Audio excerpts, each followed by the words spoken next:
അതിഥി തൊഴിലാളികൾക്ക് തിരുവോണ സദ്യ വിളമ്പിയ മലയാളികൾ ഓണം ആഘോഷിച്ചത് നവ്യാനുഭവമായി. മൈഗ്രേറ്റ് വർക്കേഴ്സ് യൂണിയൻ AITUC ജില്ലാ കമ്മിറ്റിയുടെ നേതൃത്വത്തിൽ വടനപ്പള്ളി EMS സാംസ്കാരിക നിലയത്തിലാണ് അതിഥി തൊഴിലാളികൾക്കൊപ്പം ഓണാഘോഷം സംഘടിപ്പിച്ചത്. ബംഗാൾ, ബീഹാർ, മഹാരാഷ്ട്ര, UP, ഒറീസ, തമിഴ്നാട് തുടങ്ങിയ സംസ്ഥാനത്തെ തൊഴിലാളികളാണ് കുടുംബസമേതം ഓണാഘോഷത്തിനായി ഒത്തുകൂടിയത്.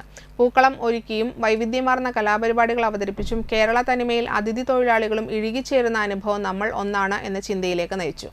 7 കൂട്ടം കറികളും 2 തരം പായസവും പഴം, പപ്പടം, ഉപ്പേരിയുമായി സദ്യ വിളമ്പിയത്. ജില്ലാ secretary Ashraf Valiyakath, president KK Haridas, Sunny വടക്കൻ, CB സുനിൽകുമാർ എന്നിവർ നേതൃത്വം നൽകി. അതിഥി തൊഴിലാളികളുടെ കുട്ടി ചേർത്ത് പിടിച്ചുകൊണ്ട് തിരുവോണ നാളിൽ ഇതുപോലുള്ള ഓണസദ്യ സംഘടിപ്പിച്ചു.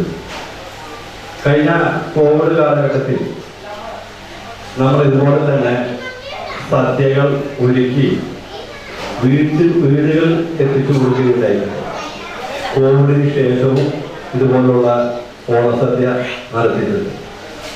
ഈ അതിഥി തൊഴിലാളികളെ ഏകാലവും ഇടതുപക്ഷ ജനാധിപത്യ മുന്നണിയുടെ ഗവൺമെന്റ് നെഞ്ചിലേറ്റിട്ടുള്ള പ്രസ്ഥാനമാണ് LDF സർക്കാർ.